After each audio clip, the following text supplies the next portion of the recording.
একই সাকিব, একই অপু বিশ্বাস, এগুলোকে তো মানুষ আর দেখতে চায় না। শিরায় শিরায় গরম রক্ত, আমি দেবের চরম ভক্ত। নতুন বছরের শুভেচ্ছা এবং happy new year. Happy new year. একদিকে অপু সাকিবের জুটি আর পছন্দ করে না দর্শক, অন্যদিকে চরম ভক্ত দেবের স্বস্তিকা মুখার্জি। আজ কথা বলবো টলিউড ঢালিউড নিয়ে।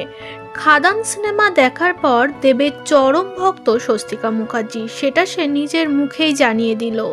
এবার দেবের সঙ্গে একটি পার্টিতে দেখা গেল স্বস্তিকাকে, সেখানে দেবের প্রশংসায় পঞ্চমুখ সে। কিছুদিন আগে টেক্কা রিলিজ করেছিল স্বস্তিকার সঙ্গে, তখনও দেবের প্রশংসায় একটুও পিছুপা হননি নায়িকা।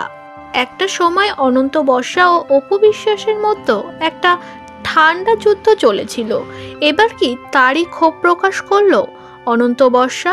একটি নিউজ পোর্টাল চ্যানেলে এসে নায়িকা জানালো সাকিব অপু জুটি এখন আর দর্শক পছন্দ করে না, একথা ডাইরেক্ট বলে দিলেন নায়িকা।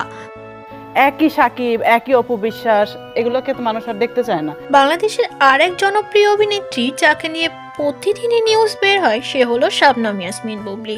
আবারও সেই কোচি মডেলের সঙ্গে দেখা গেল নায়িকাকে, জানিয়ে অনেকে একটু অসন্তুষ্ট হয়েছে, কারণ বুবলির থেকে অনেকটাই বয়স কম এই মডেলের। কিছুদিন আগে তাদের একটি ব্রাইডাল ফটোশুট ভিডিও তৈরি হয়েছিল, যেটা নিয়ে কন্ট্রোভার্সি শেষ ছিল না ঢালিপাড়ায়।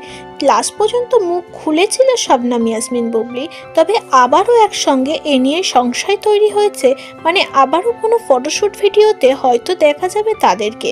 সেসব নিয়ে এখনো কিছু বলেনি শবনম বুবলি, কিন্তু সকলকে নতুন বছরের শুভেচ্ছা জানিয়েছে তারা দুজন একসাথে। নতুন বছরের শুভেচ্ছা এবং happy new year. Happy new year.